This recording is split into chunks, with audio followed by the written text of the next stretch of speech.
Ayan, bago ang lahat, ayan, mega love shoutout po sa lahat ng mga OFW, ayan, sa lahat ng ating mga solid na subscriber, mega love shoutout, mega love shoutout sa walang sawa niyong suporta, ayan, mega love shoutout din sa Kaaratim Plus One, sa Team Tibay, mega love shoutout, kay Paul Donisha Official, o, diba, maingay ang manok. Nangyari doon.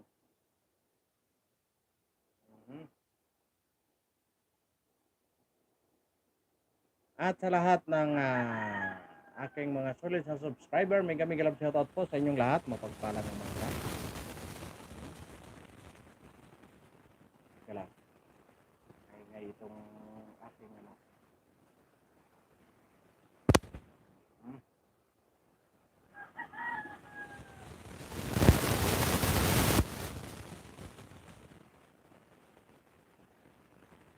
Ayan, mega love shoutout sa inyong lahat sa walang sawa niyong suporta. Kay Paul Donisa Official, kay Nani Sanchez Vlog, mega love shoutout.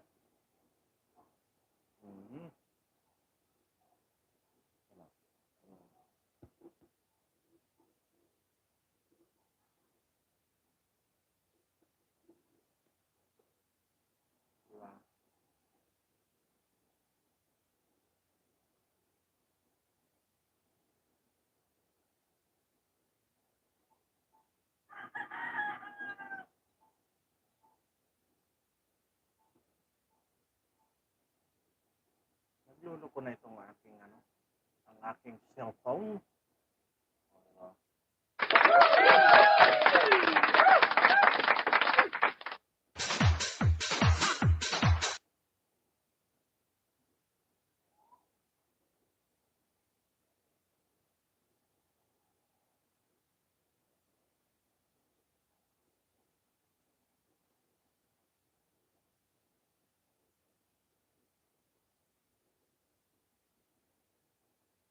Ayan, good morning po. Mega love shoutout sa inyong lahat. Mapagpalang umaga. Ngayon po ang ating pag-uusapan, ano?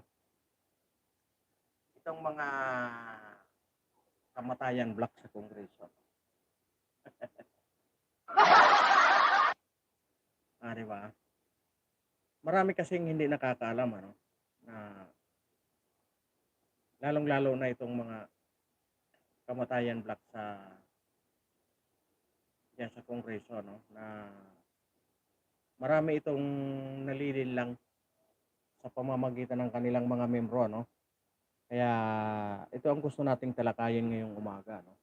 Dahil maraming napapahamak ng dahil dito sa ano nito sa kamatayan black, ano? Dinadala nila sa kapahamakan ang kanilang mga membro, ano? Wala namang masama kung halimbawa magkaroon tayo ng mga organisasyon, ano? Basta sa magandang patutunguhan. Yan lang naman ang atin, no? Kasi ako meron naman akong hinahawakan na organisasyon. Pero ang akin lang is yung sa ikagaganda, hindi yung sa ikapapahamak ng ating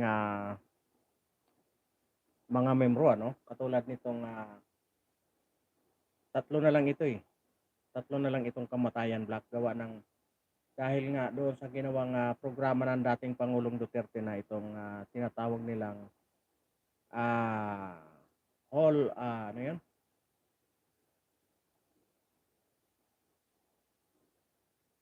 Whole nation approach. Whole of nation approach. Yan ang kanilang naging ano, no? Yan ang naging ano nila, yan ang naging ano nila nung panahon ng dating Pangulong Duterte, ano? Yun ang kanilang naging diskarte kung paano nila mapahina itong mga rebuilding komunista, no? Gawa ng dalawang beses nag-attempt na makipag-ano, no? Saliram Gamer, good afternoon. Good morning to you. O, diba? Good morning, good afternoon to you. Ayun nga, yung itong ating naging masalimuot itong mga nagdaang panahon kung saan pinag-aralan nila kung paano mapahina gawa ng gusto naman makipag-peace talk ng dating Pangulong Duterte. Sa kasamaang palad, hindi man pumayag sila doon sa hinihiling ng gobyerno. Kung hindi ang gustong masunod, nakikipag-peace talk itong mga Kamatayan Black ay dahil ang gusto nilang masunod ay yung gusto nila, no? Na hindi naman dapat aabot sa ganun, gawa ng ito na nga, itong mga rebuilding komunista ay sila din ang gustong maghari sa ating bayan, Paano na lang kung ang gagawin nito sa buong bansa na gagawin nilang gagawin nilang sinungaling yung mga tao, no? Kung saan itong itong topic natin ngayon ay isa ito sa mga nalinlang ng isa ito sa nalinlang ng anak bayan, no? Kaya nga napakasakit ang aabot tayo doon sa punto na kung saan bakit wala itong panty si Sally Ram Gamer? Tinanggal. Ayan. Good morning to you, my dear friend. Teka lang lagyan ko muna ito ng jacket. Paano ba ito malagyan? Ito nga.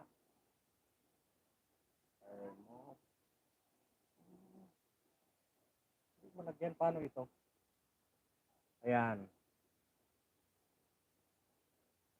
Yan nga, gusto kong ipaano sa inyo na itong mga Kamatayan Black dyan sa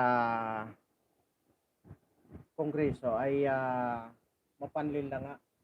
Gawa ng lahat ng kanilang membro ay gusto nilang maging kalaban ng bayan, no? Sa kanilang sariling paraan kung paano nila linlangin itong kung paano nila linlangin itong kanilang mga membro. Katulad nitong tatalakayin natin ngayon na sumuko siya dito sa mga ating kasundaluhan dyan sa Mindoro. Gawa ng wala, nalinlang siya. Ngayon nagkaroon siya ng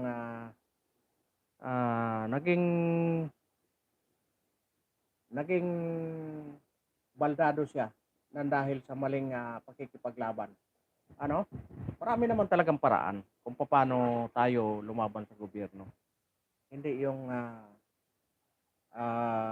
pakikipaglaban sa pamamagitan ng armas, laban sa ating gobyerno. Pwede naman tayong lumaban sa ganitong paraan, sa pagsasalita para tayo mapakinggan ng gobyerno, Pero yung dadalhin ka doon sa armadong pakikipaglaban, parang maling naman yun ng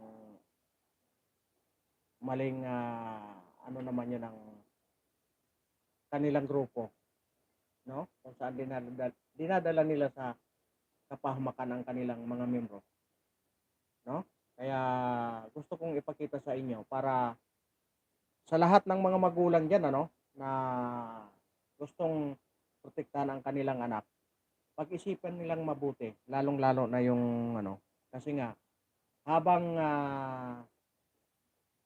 sumasama sila dyan sa mga aktivistang ganito, katulad nitong anak bayan, patuloy na natututong magsinungaling ang kanilang mga anak, natututong magsinungaling ang kanilang mga anak kung paano bilugin ang ulo ng mga namumuno nito sa aktivista hanggat sa mapunta nga sa pakikipaglaban na sa gobyerno. Kaya pakinggan natin ito kung paano nalinlang itong isang membro nila. Inang track noon sa Tondo, Maynila at dati din po siyang dancer. Pero siya po'y naorganisa ng kanyang kaibigan na miyembro po ng mga sinasabi nilang legal fronts, lalong-lalo na po itong anak bayan. Kaya po dahil sa anak bayan na ito, na grupo, siya po'y naging bahagi ng anak bayan at kalaunan po siya ay naging bahagi ng bagong hukbong bayan o ng New People's Army diyan po sa isla ng Mindoro. Pero sawa po ng Diyos kalaunan, ang tao pong ito ay sumuko sa ating 203rd Infantry Brigade. Ang makakasama po natin ngayon mas kilala sa tawag na Yon, 'di ba? Natuto silang natauhan sila nung nandoon na talaga sila sa tunay na realidad sa mga nangyayari doon sa loob ng kanilang hukbo, sa kanilang pinaglalaban. Kasi nga noong araw ang nangyari nga sa amin bilang kami mga estudyante nung kami napunta diyan. Marami kami as in mga grade 6 kami noon. Halos lahat kami na babae, lalaki, halos nila napaikot din sa mga tao na ito. Gawa ng kami noon nasa bundok talaga kami. Kaya madaling na yung militar hindi kami wala sa aming nakakapunta ng militar. Tanging sila lang kaya natuto kami makapag-isip nung nandoon na kami mismo sa loob. Ayan, pakinggan natin siya. Peter. I like it. May ano pa eh. It's mine. The prices blow my mind. Tin ngayon mas kilala sa tawag na Peter.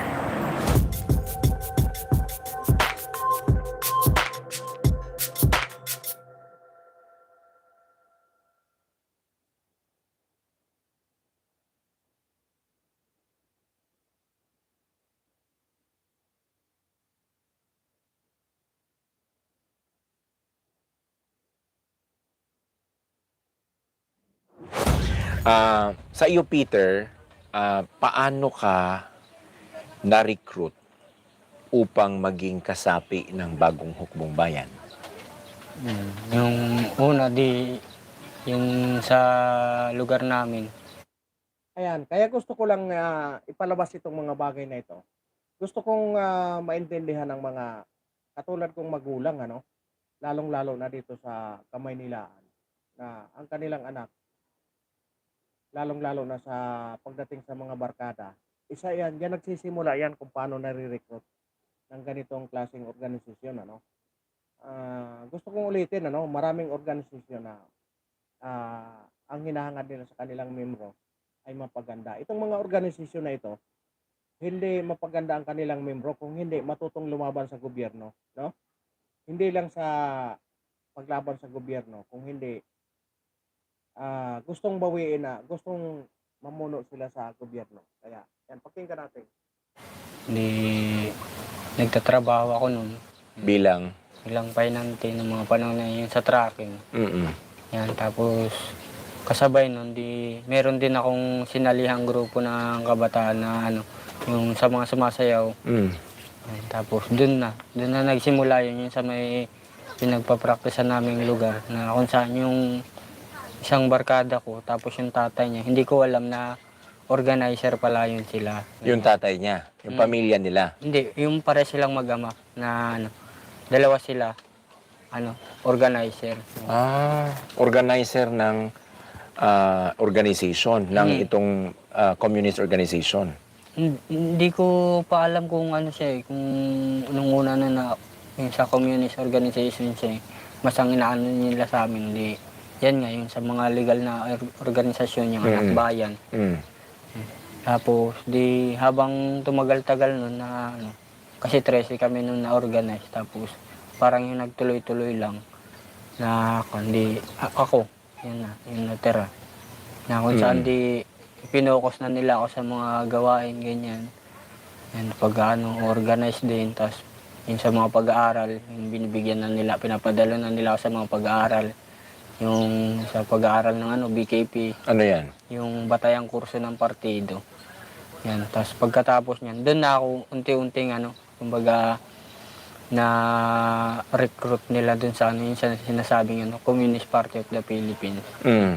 Kasi mula dun sa pag-aaral ko nung ano, nung BKP na yun, ay pinasumpa kagad ako dun bilang kandidatong kasapi ng partido. Pag sinabi nating pinasumpa, ganun talaga. Kasi O, pinasumpa din siya, no? Ganun din ang mga nangyari sa amin noon. Pagkatapos namin na may mga pinipilapan kami noon ng mga papel. Pagkatapos noon, manumpa kami. Kung saan, isa ka ng tunay na kasapi nila. pagkatapos mo i-take yung pag-aaral ng BKP, ay kasunod nun, yung pagpapasumpa sa'yo bilang kandidatong kasapi. Yan. Tapos sa mga susunod pa ng mga panahon, di uulitin ulit yun yung pagpapasumpa sa'yo para anuhin yung maging ganap na kasapi ka na ng partido. So, kandidatong kasapi, ganap na kasapi, panunumpa lahat yon. So, yung ganap na kasapi, ano yon? Ganap na kasapi ng partido. Partido. So, kung saan ka gusto ilagay ng partido, wala ka magagawa. Ang kwan namin nun, nung mga, kasi siyempre, kung na kasapi na ako ng partido nun, siyempre, yung mga usapin about sa, sa revolusyon, ganyan, armadong pakikibaka, di, nandun na yan sa kasi yung partido naman, di, naman siya, yung, tawag dito, yung, tawag dito, yung organisasyon na talaga siya ng yung mga yung sa komunista Kumbaga, recognized na sa buong bansa. Kilala na siya sa ganun. Oo. Pero sa nun, di mas ang ipinopront lang talaga namin, di yung sa legal na organisasyon pagka kami nag-organize ganyan, nagrarally. Ang dinadala namin di yung legal na yung organisasyon, yung anak bayan. Oo. Pero balikan ko lang yung sumasayaw kayo. Kahit bata ka pa, alam mo na ang pagsasayaw. Tama? And then, may mga kaibigan kang mga katulad mo ding dancer. And then, nung sa pagpapractice ninyo, yung isa mong kasama na dancer, tama ako? Na yung tatay niya at siya... Hindi siya dancer, kumbaga yung barkada ko lang siya. Barkada lang. Hindi mo alam na organizer pala. Hindi ko alam na organizer siya. Paano siya nagkubli? Hindi ko rin alam kung paano kasi kumbaga kami pag halimbawa magkakasama kami. Yung normal lang, yung typical lang na usapang magbabarkada. Ganun lang. Hindi niya sa amin yung mas ganung usapin, ganyan. So wala ka talagang idea na yun yung ginagawa nila? Hindi ko talaga alam pa nung una na yun. Pero nung, siyempre, pahinante ka ng truck. Alam ko yung buhay ng pahinante ng truck. Walang ibang ginawa yan, kundi magbiyahe ng magbiyahe, di ba? And then may pagkakataon pa talagang nadoktrinahan ka ng kanilang pag-aaral at paniniwala. Kasi, kumbaga, dahil nga dun sa na yun, tumigil ako ng pagtatrabaho. Huminto ako. Tapos, parang nainganyo talaga ako na yung tawag dito, pumunta-punta rin ng makamit ng ibang tao, ganyan. Yan, makipagsalamuha sa iba. Tapos kasi dun sa amin, kumbaga may mga kwan din kasi ako ng issue dun sa amin yung hinggil sa paninirahan, ganyan. Bakit? Anong issue sa paninirahan? Walang sariling bahay? Walang sariling lupa. Ayun. Walang sariling lupa. So, ibig sabihin... May bahay naman na pero yung... Lupa hindi nyo? Hindi amin. Tapos... paano kayo nakapagtayo ng bahay doon? Hindi naman pala sa inyong lupa. Matagal na yun doon na kumbaga marami na talagang naninirahan, ganyan. Lumipat lang talaga kami doon. Kasi may kamag-anak yung papa ko na taga roon. Hindi yung isang bahay doon. Yung pinag-uusapan natin lugar, saan yan? Diyan sa Manila, sa Tondo. Sa Tondo. So, nagtayo kayo ng bahay doon sa area na hindi nyo lupa. dahil maraming taga roon ang nakatira na noon pa at alam nilang hindi rin sa kanila ang lupa. So yung issue na yun, sinakyan yun, tama? Ng organisasyon mo. At ikaw naintindihan mo nga, oo nga no, wala kaming lupa. Pero maraming mga mayayaman ang may mga lupa.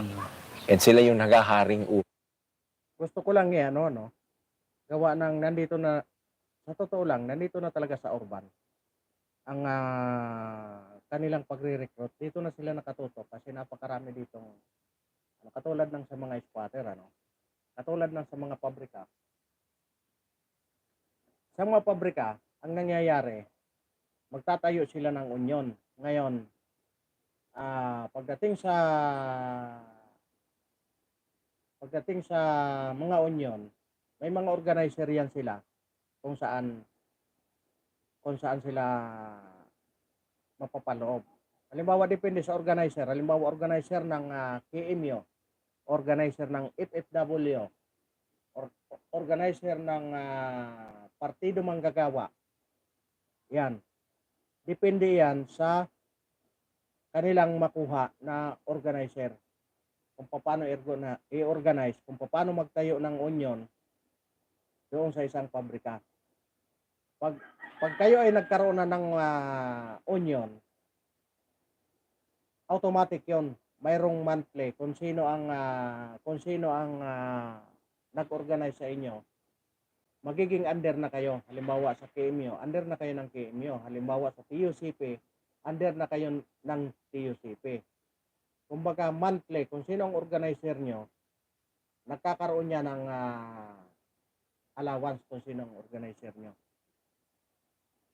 Ngayon, ang nangyayari, kapag may mga rally, yan kadalasan ang nahahatak noong araw.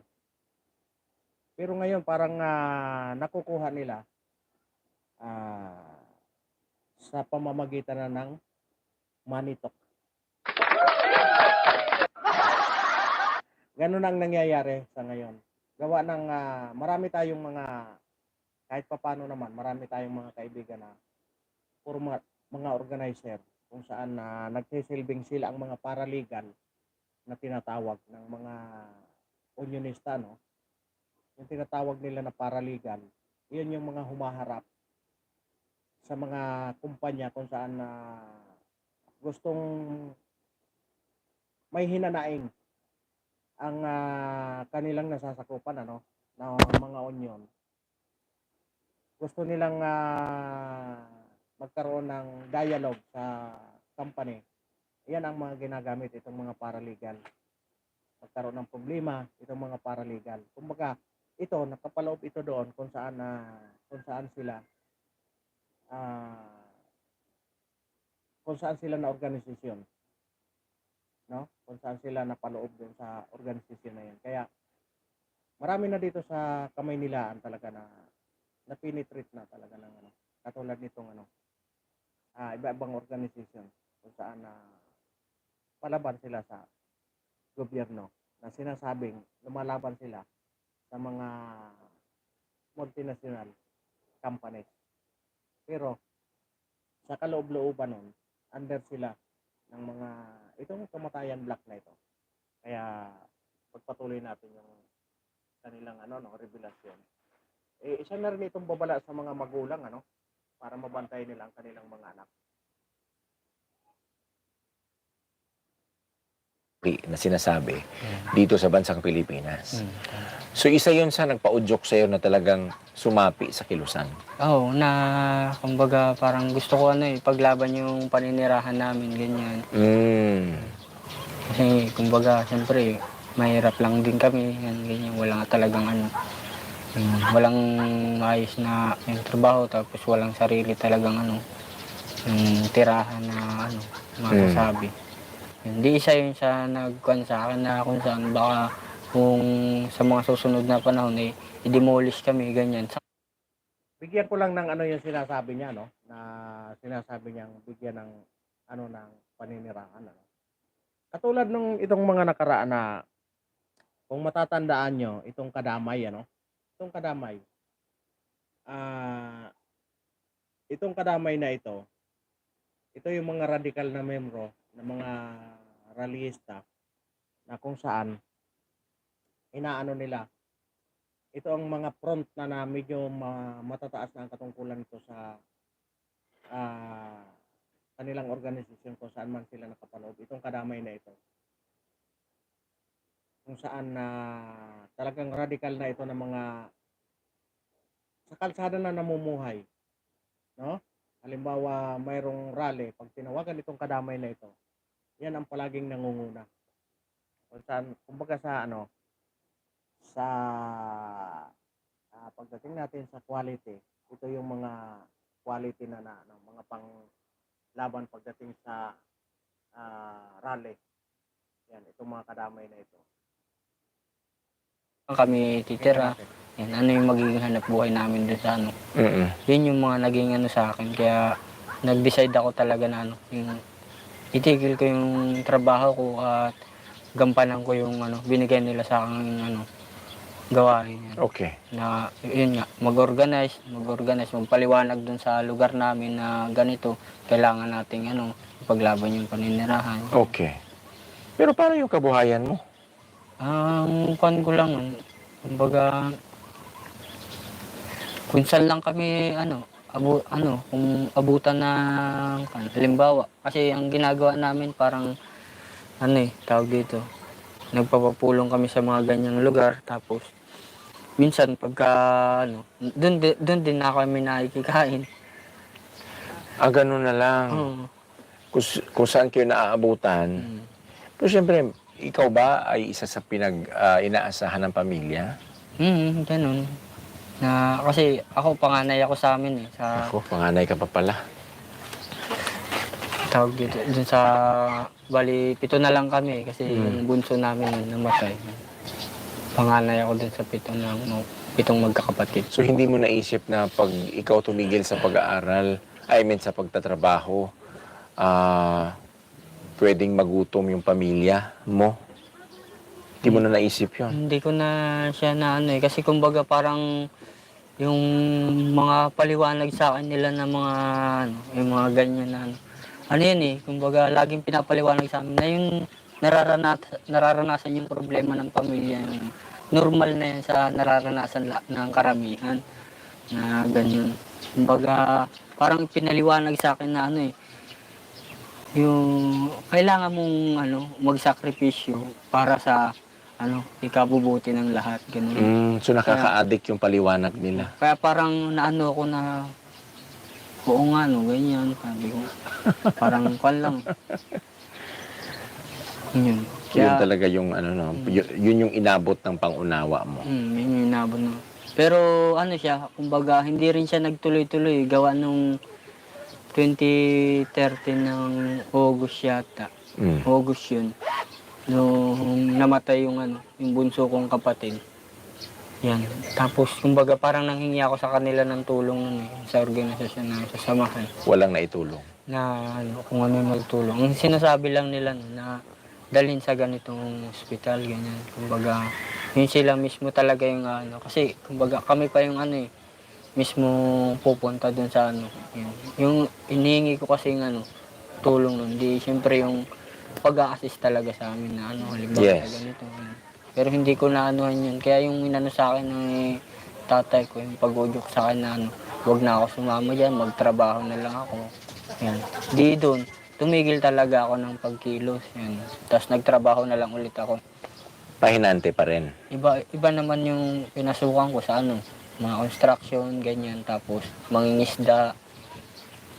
Mangingisda? Diyan, nagtrabaho ako niyan sa nabutas nun Yung sa Holbot na akong tawagin. Oo. Yun, tapos pagkatapos nun, halos din, mga 1 taon din ako dyan sa pangingisda. Tapos lumipat ulit ako ng trabaho. Yun, construction, ganyan. Hanggang sa natigil na ulit. Ilang taon yun? We're speaking about how many years kang naitigil Mahigit din isa't kalahating taon akong na na walang connection sa kanila. Mahigit kasi 2013 ng August umalis na ako yun sa kanila, tapos 2016 na ako ng July ulit nagkaroon ng Kinonekta, Mm, nilinyahan ulit. na panahon yun na ano eh, wala akong trabaho nun. Tapos lagi lang ako nakatambay nun sa labas ng bahay namin, ganyan. Tapos nakikita ko sila, yung ano yun, nag-organize sa akin na barkada ko. Tapos tinitignan ko lang na ano, yung tinitignan sino yung mga kasama nito, ganyan. Na curious lang ako kasi may mga ibang mukha na siyang kasama nun. Tapos nagkataon na hindi ko alam kung napansin din nila ako na ano, nandoon lang, ganyan. Kinausap nila ako ngayon na sabi, baka gusto mong pumunta dito sa ano, sa daycare at may pulong doon na magaganap. Baka gusto mong umupo. Mm. Yan. Di doon ko ano, nung dumalo ako doon sa pulong na yun, na marami doon taga ron sa amin na nandoon sa pulong na yun. Tapos doon ko na ano, na yung issue ng yung coal naman sa amin, yung carbon. Kasi yun sa tirahan namin, yung lugar namin, yung sa likod nun, ano, may tambakan siya ng coal. Yung uling. Mm, Alright. yan. Tapos, kasi yung alikabok nun, napunta dun sa amin. So may issue ka na naman. Oo, yun. Yung sa coal na yun naman. Na kung saan gustong palayasin yung coal na yun doon. Kasi maraming Naapektuhan. Yung sa pagkain, tapos yung yung paghinga ng mga tao, lalo na sa mga bata. Kasi nagkakaroon siya ng yung parang alikabok niya na nahihigop pagka humihinga, ganyan. Tumidiretso sa baga. So hindi nyo napalayas, kaya nag-aklas ka ulit. Kaya, hindi, mula doon sa pagkaano na yun, nung pulong na yun, pagkatapos ng pulong na yun, di nagalisan na yung mga tao. Tapos, naiwan na yun sila. Yung barkada ko, tapos yung ilang mga kasama yung mga organizer. Tapos pinaiwan ako doon, na sabi, gusto nga akong kausapin. Yan. Tapos, binanggit nila sa akin na kung gusto ko daw kumilos ulit. Yung sabi ko, wala namang problema kasi wala naman akong ginagawa. Ganyan. Tapos tinanong nila sa akin, ano gusto mo? Full-time o part-time? Ganyan. Sa organisasyon pa rin, itong legal pa rin. Sa legal pa rin yun. Na kung saan sabi ko, pwede naman full-time kasi wala naman akong ginagawa. Ganyan. Sabi ko. Kaya nung pumayag na ako sa ganun, ang usapan naman namin, sabi nila, ay baklas bahay kami. Na kung saan, hindi kami uuwi sa bahay namin ganyan. Kumbaga may office kaming tinutuluyan. Na kung saan, nung pagkatapos na yun, sinabi ko yun kila mama na alis ako ganyan. Pupuntahan lang. Pero ang ko nun, full time ako mag-organisa, ganyan. underground ka na. Hindi. Kasi yung full-time ka ng mag-organisa, di ba? Underground yan? Ano pa rin siya, may legal pa rin talaga siya. Pero sa sa Balangkas nun, nasa underground kami. Na kung saan kasi, ang pinopront lang namin pag nag-organize kami talaga, yung sa legal lang talaga na organisasyon ng Which is ang Anak Bayan. Yun. Tapos, syempre, pag kami nag-uusap, yun, yung sa, yun, Nakita nyo, di ba? Anak bayan ang kanyang sinapian. Anak bayan din ang nagpahamak sa kanya kung bakit ganyan ang sinapit niya ngayon, tinamaan siya ng bala dahil sa engkwentro, no? Doon siya nakapag-isip na hindi nga tama yung kanilang ginagawa. Kaya napilitan siyang sumuko dahil gusto niya pang mabuhay. No? Kumbaga napatunayan niya nung panahon na nandoon siya sa loob, nung hindi pa siya napasubo doon sa labanan, gustong-gusto niya, no? Yung kasi nakalabas na siya, bumalik pa dahil nagustuhan niya yung mga paliwanag, doon siya nagising nung natamaan siya ng bala. Kaya ko tinatalakay ang mga bagay na ito gawa ng gusto kong magpaalala sa makapanood nito. Lalong-lalo na yung mga nanay, yung mga tatay na pag-ingatan nyo ang inyong mga anak na baka hindi nyo nalalaman na ang inyong mga anak na naliligaw na ng landas katulad nito, ano, lalong-lalo na yung pagsama-sama dyan sa mga rally na yan. Yan ang dapat pag-ingatan, lalong-lalo na gawa ng itong mga eskwelahan ito eh. Yung iba kasing mga, may iba kasing mga eskwelahan na yung kanilang mga professor or teacher, talagang isa na sila doon sa mga recruiter. Kasi nga, katulad nitong ACT teacher na ito, karamihan mga membro ng ACT teacher ay marami din teacher kung saan nagiging front kung paano nila recruitin ang kanilang mga estudyante. Kaya tinatalakay ko ang mga bagay na ito para kung sino man ang makapanood nito na mga nanay, ingatan nyo ang inyong mga anak, lalong-lalo na kung nag-iisa lang yan. Kung marami man yan at kaya nyo naman bantayan nyo ng maigi para hindi masira ang kanilang mga kinabukasan. Kaya ito, tinatalakay natin bilang suporta na rin sa tinatawag ng gobyerno na LTF-LCAP. Suporta na rin natin doon kung paano natin masugpo itong mga rebuilding komunista na ito, ano? Nang dahil marami silang nalilinlang na kabataan, ano? Dinadala nila sa kapahamakan ang kanilang mga nare-recruit. Kaya sa makapanood nito, pakinggan yung maigi kung anong mga nangyayari doon mismo sa loob ng kilusan. Kaya yan, pagpatuloy natin. Linya yun ng ng pagiging kasapi ng partido, yung pagiging komunista. Doon kami nag-uusap sa ganung Yan. Tapos saka na lang namin ilalatag doon sa legal na proseso. Yan. Yung pagbubuo ng area plan namin kung saan kami mag-organize, ano yung mga issue na gagawin namin. So fast forward tayo. Nakapasok ka sa organization, legal hanggang nag-underground. Anong taong ka pumasok sa pagiging NPA? 2016 ako, nung December. Duterte administration na ito. Di ba? Yan. December yun eh. So anong nagtulak sa'yo nun para mag-NPA na lang? 26. Kumbaga nagkaanuhan lang kami, yung nagkayaan lang din ng buong collective namin na pumasok kami ng Sono. Kasi yung isang kan sa amin doon, parang nagte-team leader sa amin doon. Kwan siya, NPA siya, ex-NPA siya na galing ng Cordillera, Mountain Province. Tapos isa siya sa nagbabayis platoon doon sa isang unit ng NPA. Yun, tapos parang paliwanag niya yun sa amin na gano'n. Sige. Tapos Sa makatuwid, ito, Isparo. Kasi nandito siya sa Kabayanan. Kung NPA na siya, ito ang Isparo. No? Isa ito sa nagiging front ng kanilang mga organization itong ito. Lalong-lalo na itong Kamatayan Black, ingatan nyo yan. Dahil iyan ang magpapahamak sa inyong mga anak or pamilya. No?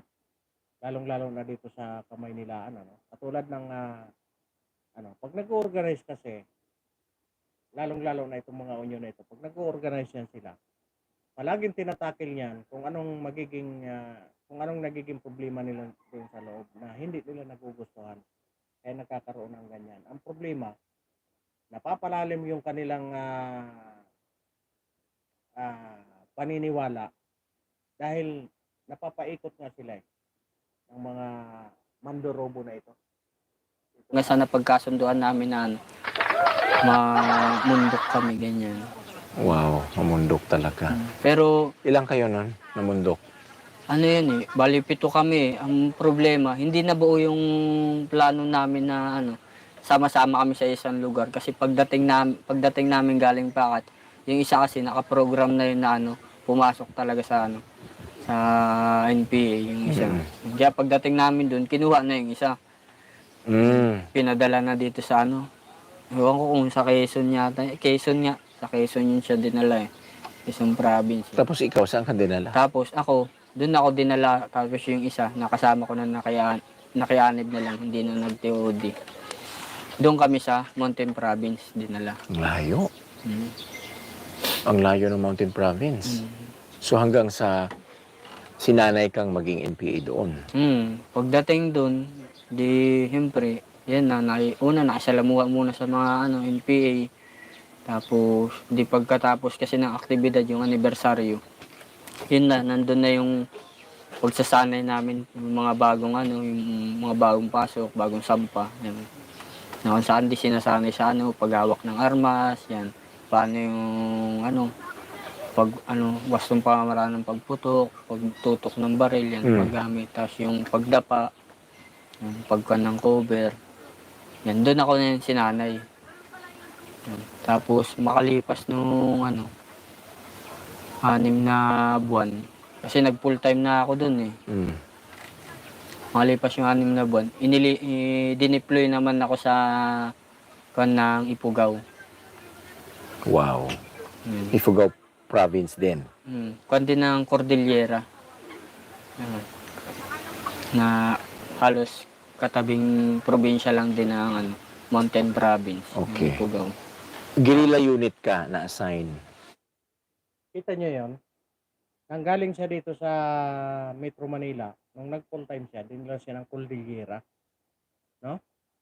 Kumbaga, natutuwa siya kasi grupo nga sila eh. Ang problema, hindi natupad yung gusto nilang mangyari. Gawa ng, ang ginawa nila, naghati-hati, pinaghati-hati kung saan pinadala yung yung kanyang kaibigan. No? Kaya kung pagmamasdan nyo, ang kanilang patutunguhan ay kapahamakan. No? Gusto kong matutunan ito ng katulad ko na isang magulang na mahal ang kanilang mga anak. Alam ko naman na mahal yung inyong mga anak. Huwag niyong pabayaan na umabot sa punto na ma-recruit sila ng ganitong klaseng mga organisasyon, lalong-lalo na itong mga kamatayan black sa Kongreso. Alam nyo, kung halimbawa man nasa pabrika kayo, magtayo kayo ng union, wala namang problema yon, basta maganda ang hangarin. Huwag lang sumobra doon sa ma-recruit na kayo ng mga rebelde. Hindi naman masama yun kasi marami akong kaibigan na mga paralegal pagdating dyan sa pagkikipaglaban kung paano magpaganda ang mga employer sa employee. Kasi sa totoo naman talaga, maraming mga company na talagang hindi maganda ang trato sa kanilang mga employer. Kung saan hindi din naisip ng mga company na ito na parte ng kanilang pagyaman ang kanilang mga tauhan. Kaya nga nagkakaroon ng mga ganitong klaseng dahil nga doon sa pakikitungo ng empleyado doon sa employee doon sa kanilang mga employer sa mga empleyado doon sa kanilang mga amo. Yan ang madaling salita pala.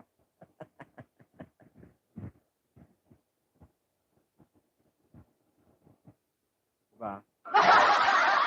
Wala na tuloy yung wala na yung tao dito. Natira. Diba? Kaya nga, maraming mga bagay na dapat natin pag-ingatan, lalong-lalo ng ating mga anak para hindi ma-recruit ng ganitong klaseng sistema, no? Yan. Tapos, pagdating dun, halos 15 days eh. 15 days pa lang kami dun. Saktong-sakto yun na 15 days. Yun. Dun ako unang nakaranas ng encuentro. Oh my God. How was the first encounter? Yun eh, kung hindi July 10, yun. Alas 3 ng madaling araw. Kumusta yun? Kumusta yung encounter na yun? Yun, napasok kami, yung pinagkakampuhan namin na napasok ng sundalo. Tapos, yun nga, pinutokan na kami, binugsukan na ng butok. Tapos, may mga sumisigaw na doon ng mga sundalo na sumuko na kayo, ganyan. Tapos ako nun, talagang sobrang yung sobrang kaba yun. Kasi first time ko lang makaranas ng ganun eh. So nasubukan ngayon itong pagsasanay sa giyera? Ang isa sa naging ko, para hindi ako mas lalong kabahan ng mga panahon na yun, ay iputok ko yung baril ko. Yun, kasi yun Okay. naman daw yung isa sa inaano sa amin na para mawala yung Kaba. nervyos, yung kaba. ay gamitin mo yung baril mo. Pumutok ka rin. Anong baril yun? M16 yung gamit ko. Okay. Grabe, So, ano, naiputok mo. Naiputok ko siya. Paisa-isa lang naman yung putok kasi pagka, ang turo kasi sa amin, pagka yung naka-auto, automatic yung putok mo, Madaling maubusan lalo't ng pag bala. gabi. Kitang-kita yung dulo ng baril nun kasi nag-aapoy yun eh. Pag sa gabi. Eh, alas 3 ng madaling araw. Okay. Kaya paisa-isa lang yung putok. Hindi pa sila naging tapat, ano, na dapat pa isa-isa ang putok para hindi maubos kaagad yung bala. Alam naman ng lahat na limited lang talaga. Katulad nung sa akin, ang dala-dala ko is imported. Dalawang magazine lang. Paano tatagal yon? Kung i-automatic mo yon sa isang kalabitan mo nun, halos kalahati ang maubos, ano? Diba? Kaya nga, anong panlaban mo? Kung halimbawa 3 oras kayo maglalabanan doon sa isang lugar, ang kalaban mo, pagdating sa military, mayroon 10 na magazine, sa'yo 2 lang. O paano? Anong ilalaban natin? Kaya nga ganun ang yun pa lang, nagiging sinungaling na sila. Diba? Sasabihin ka agad na isa-isa lang ang putok para hindi makita. Kasi sinungalingan yun. No? Hindi pa nila sinasabi na wala tayong laban dyan dahil ang armas natin, ang bala natin kukunti lang. Kaya nga isa iyan sa natutunan ko nung ako nandoon sa loob. Kaya kami napilitang lumaban. 2 magazine, wala ka pang service. Kaya kailangan, ang dapat mong gawin, tumakbo or magputok. Tipirin ang bala. Diba?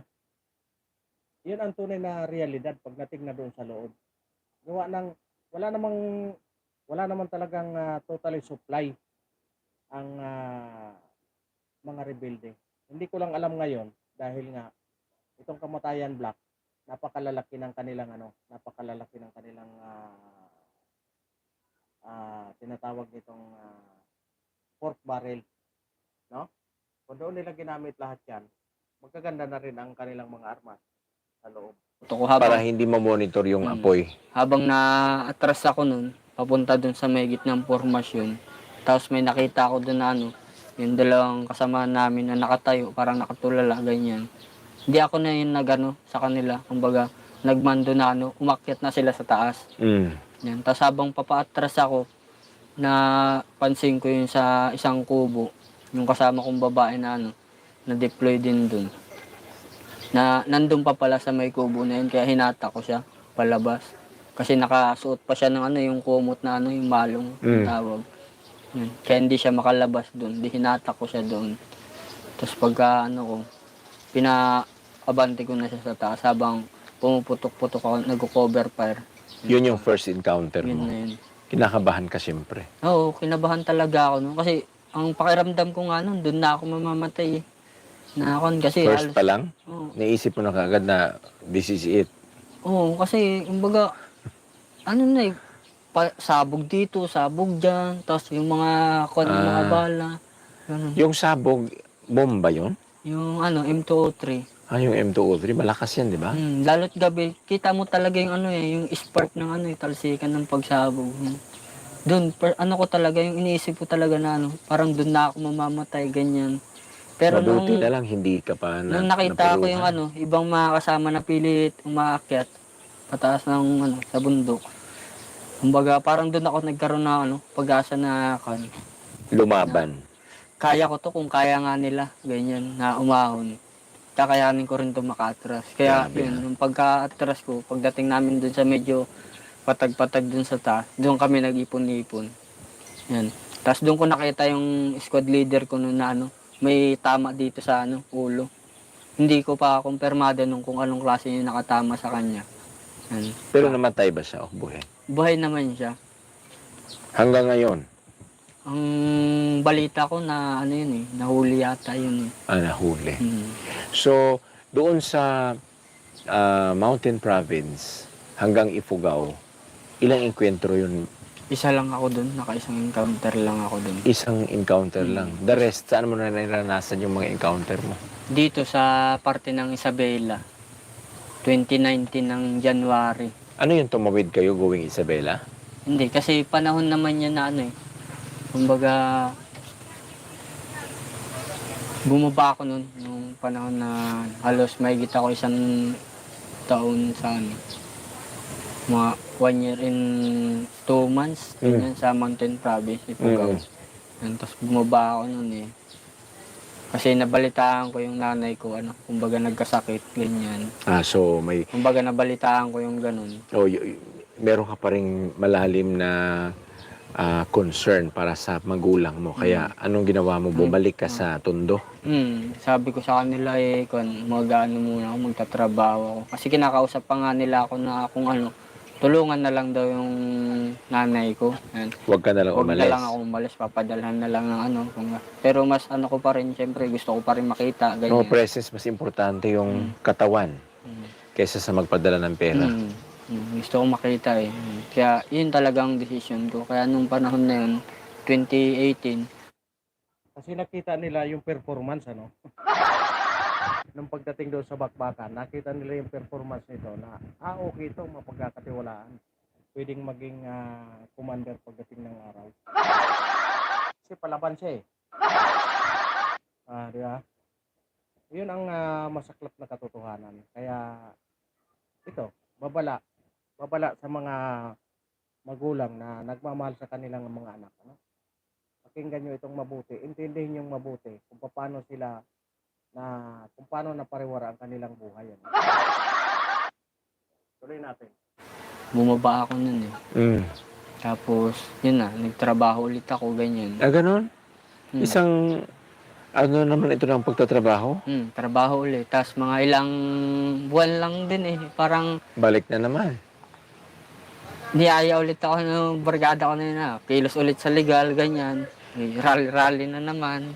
Tapos, pagkatapos nun, mga December ulit ng 2018, yan, niyaya ulit ako na ano, kasi anniversary yan eh, pagka December, anniversary ng partido. Niyaya Yes. ulit ako na ano, sa SONA, yan sa NPA, na dumalo ng anib.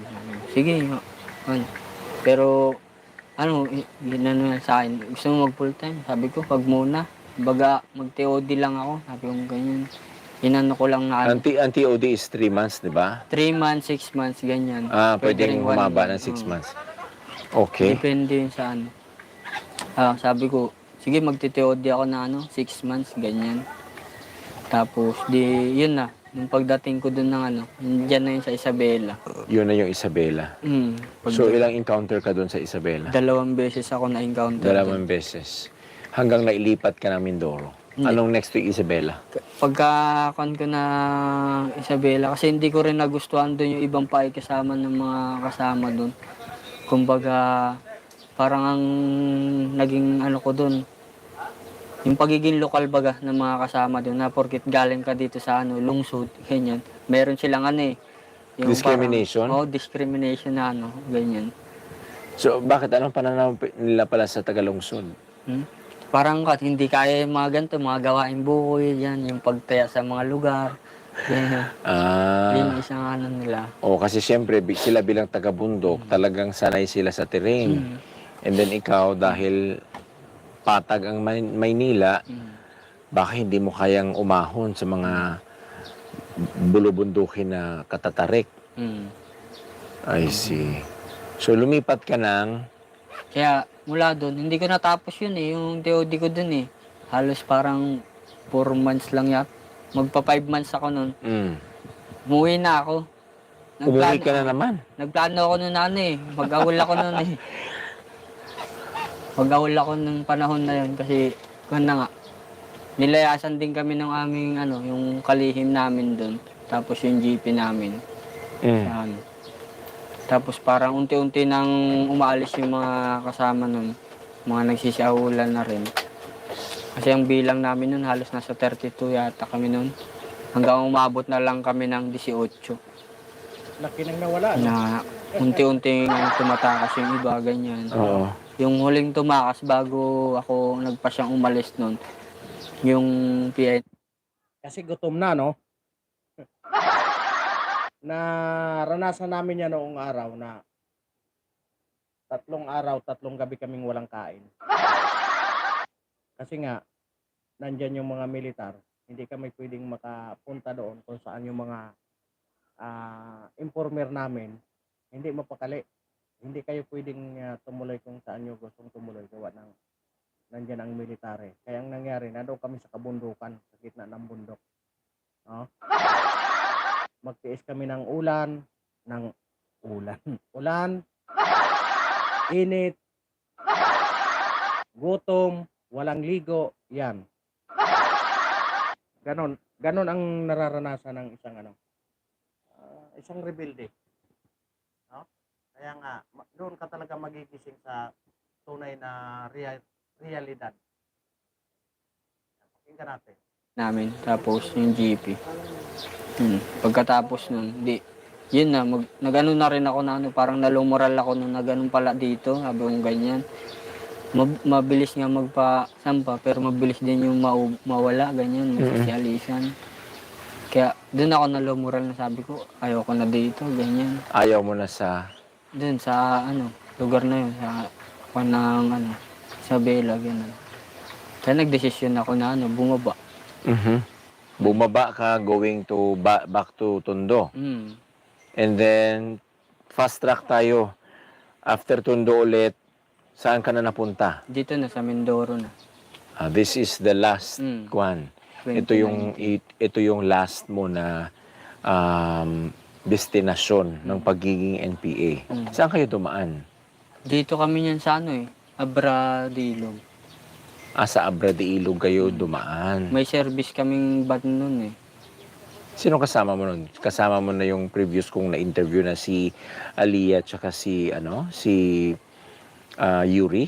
Hindi siya. So magkakaiba. Sa bagay si Aliyah kasi pumunta dito, di ba? 2023. Oo. Siyempre nauna ka sa kanya. 2019 ako ng December. Ang kasama ko dito, yung isang barkada ko. Tapos, plus may kasama pa kaming 6 na mga estudyante yun eh. Hindi ko lang alam kung anong eskwelahan. Basta mga college student yun. I see. Yung barkada mo nasa Tondo, yun yung... Narinig yung mga college student. Sayang, di ba? Konting panahon na lang, makakapagtrabaho na siya. Rachel Mingaren, good morning. Makakapagtrabaho na siya. Kaya nga, kawawa pag na-recruit yung inyong mga anak. Kaya ito ang dapat yung pag-ingatan, Pag-ingatan nyo talaga, lalong-lalo ng pagdating sa kolehiyo. Kasi nandyan lahat yung mga recruiter ng mga kamatayan black. Tuloy natin. Kasama mo na. Nag-NPA talaga siya? Nag-MPA, pero halos 1 buwan lang din. Umuwi yun. Mas nagtagal ka pa. Ikaw ang ni-recruit. Yung recruiter umuwi. Yung isa umuwi. Yung tatay niya, hindi nag-NPA. May ang balita ko sa kanila, kasi nga, nagkaroon na ngayon ng sa amin. May panahon talagang lalo't pagka umiinit sila ron, sa lungsod. Umakyat talaga sila na Nag-NPA sila. Nag-NPA sila. Mga ilang buwan dun sila nagpapalamig. Tapos, pagkatapos nun, bababa ulit sila. Kasi ang gawain naman talaga nila ron ay underground yan. Yung hinggil sa pagpapasampa. So, nandito ka sa Mindoro, Occidental yung pinasukan nyo, tama? Occidental. Yan sa Rizal. Kumusta yung pakikipagdigma dito sa loob ng Mindoro Island? Mas maraming encounter dito? Kung dito sa Mindoro, mas maraming encounter dito ang nangyari. Pero kung sa akin, dito sa Mindoro, nakadalawang encounter lang ako dito. Dalawang encounter lang? Yung huli kong encounter noong 2021 ng March 25, doon na ako tinamaan. Saan ka natamaan? Ito. Dyan. Dito pumasok, dito lumabas. Kaya ito, may kwan na ito. May lock plate na to sa loob. Saan ka nagpagamot? Sa Batangas. Paano ka nagpagamot? Siyempre, ka?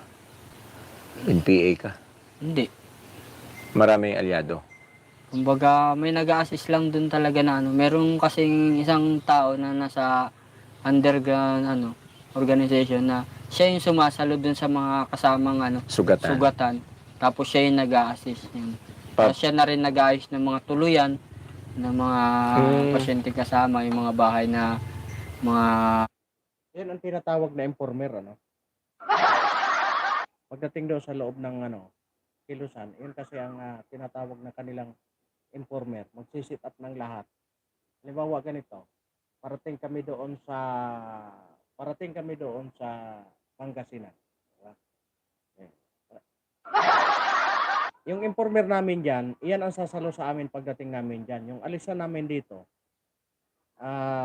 iyan yung isang informer na kukontak doon sa informer ng Pangasinan para pagdating namin doon safe.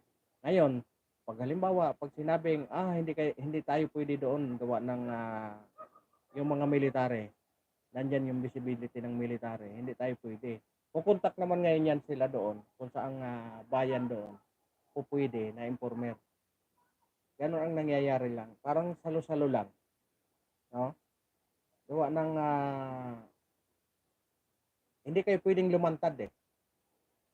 Kumbaga, magpapanggap kayo ng mga civilian. Tuloy natin. nasa legal din na organisasyon, mga o kaya mga masa.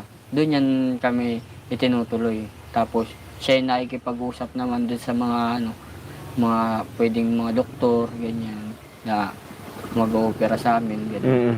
Pero pag tinanong kung bakit ka natamaan ng bala, ano sagot doon? Ang naggawa lang ako ng kwento na ako, tatrabaho ako sa Maynila. Yan, nahulog ako sa scaffolding. Bala yun eh. Tapos natusok ako ng Atusok. ng bakal. Kalayo ng Batangas. Sa Batangas ka talaga nagpa-hospital. Hmm. For example, pag ganun Hindi ang... kasi ang may kamag-anak ako dito sa sa Batangas, ang prente ko. Kasi yung isang sumama sa akin na civilian, kumbaga, nagpanggap na tiyahin ko. Yan, tapos sa kanila ako umuwi. Pagpuntang Batangas, saan kayo dumadaan para magpagamot? Dito kami sa kasi nung lumabas ako galing dito, sa ako ng Mansalay lumabas. Sinundo ako ng bangka. Tapos tumawid kami ng Lucena. Pagdating ng Lucena, may sumundo sa aking kotse dyan. Tapos dating ng kotse dun sa may parte na ng Batangas yan lumipat ako ng van. Ganun yung pamamaraan. Para makalabas lang talaga. Tapos dire-diretso na papuntang Santa Rosa, Laguna. Tapos doon muna ako nag-stay habang inaayos yung schedule ng operation ko.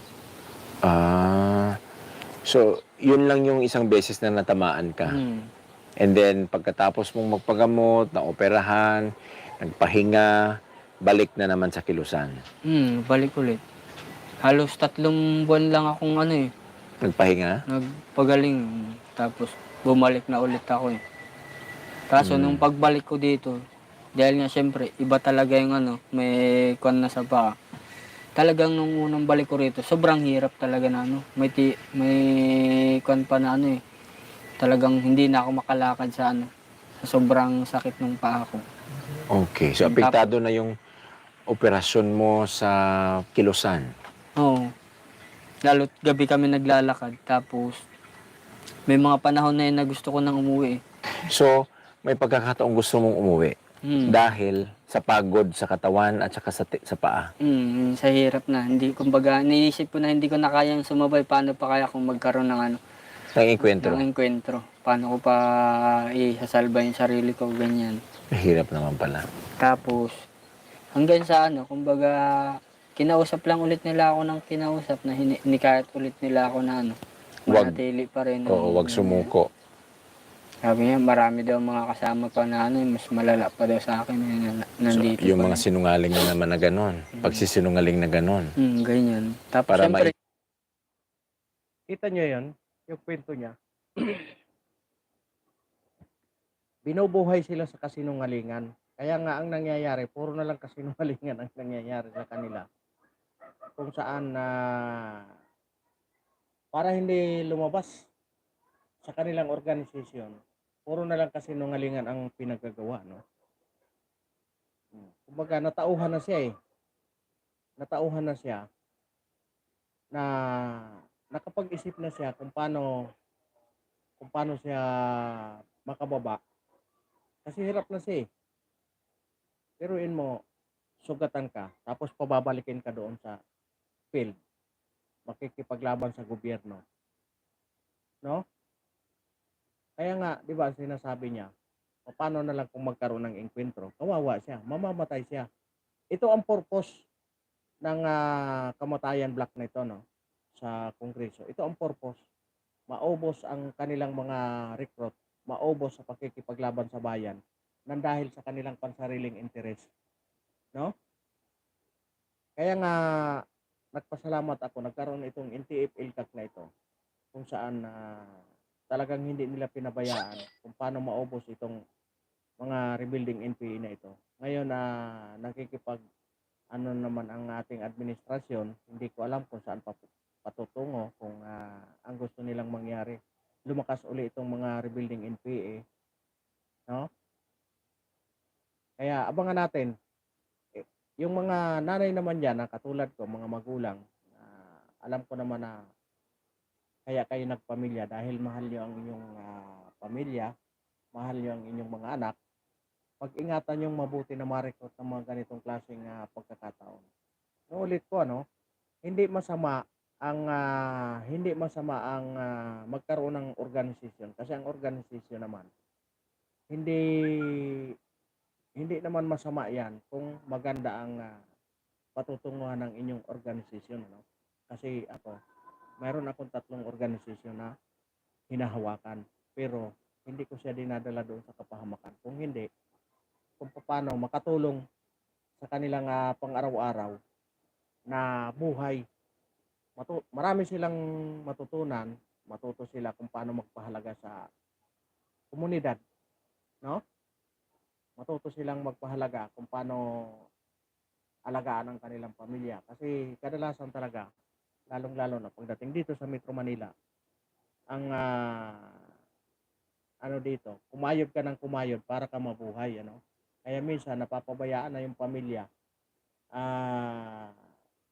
Napapariwara ang kanilang pamilya nang dahil nga wala nang inisip kung paano mabuhay, kung paano buhayin ang kanilang pamilya. Hindi na nila namomonitor ang kanilang mga anak na napapariwara na. Kaya maraming organisasyon na tumutulong kung paano pagandahin ang kanilang pamilya. No? Kaya nga marami tayong gustong ipahayag doon sa mga nanay na mahal ang kanilang pamilya, no? Na huwag natin pabayaan, baka pagdating ng araw mapahamak na ang kanilang pamilya nang dahil nga hindi na nila namomonitor, lalong-lalo na pagdating sa mga estudyante, no? Kaya dapat pag-ingatan kasi nandyan lahat ang mga recruiter ng kamatayan black dito sa itong 3 natitira, no? Ito na lang ang malakas eh. Itong 3 natitira diyan sa Kongreso na itong kamatayan black. Kasi ang pagkakaalam ko, itong isa sa Senado ay nagpapanggap lang naman ito. Kaya itinakwil na nila. Itinakwil na nila. Di ba? Kaya nga kung saan na lang kumakapit, parang paniki na ba ito na kung saan madapo doon na lang kakapit. No?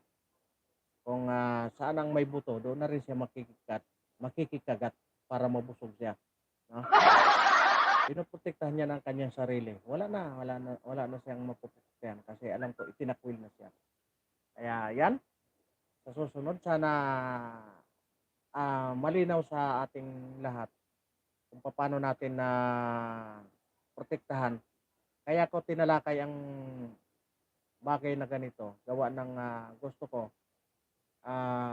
tayong mga pamilya, mailayo natin ang ating mga anak sa mga ganitong pagkakataon kung saan inuunti-unting minumulat ang kanilang ang kanilang nare-recruit doon sa pakikipaglaban sa gobyerno. Hindi naman masama, no? Kung makikipagbalitaktakan tayo diyan sa gobyerno sa pamamagitan ng salita, hindi sa pamamagitan ng armas. Ano? Kasi sa totoo lang, wala tayong laban sa gobyerno pagdating sa armas. No? Kasi ginagamit lang tayo ng matataas diyan sa kanila. Kasi ang gusto nila, sila rin ang makaupo dito sa kasalukuyang gobyerno. Kaya nga nandiyan dyan sila eh. Gusto nilang labanan ang gobyerno. Kasi nga, gusto nila, sila rin ang gustong mamuno sa gobyerno. Ginagamit lang tayong mga maliliit ay tayo nare-recruit ng ganitong mga mapanlin lang na namumuno dyan sa kamatayan black na yan. Kaya, sa muli, maraming salamat at abangan nyo pa ang ating paglalantad ng ganitong klaseng istorya kung saan natututo, namumulat sila pagdating na doon sa tunay na nangyari sa kanilang buhay, kung paano sila na-recruit, kung paano sila natuto, kung paano nila nakita ang kamalian na pinasukan ng kanilang organisasyon. Kaya sa muli, maraming salamat po. Abangan po ang susunod nating mga live. Maraming salamat po sa lahat ng dumaan. Lalong nandyan kay Richelle Mingaren. Maraming salamat sa inyong lahat. Kay Mami Mercy Kalunod, maraming salamat po sa lahat ng iyong gabay. No? Saan man po kayo naroroon, maraming salamat. Hanggang dito na lang po. Mapagpalang araw at God bless us all.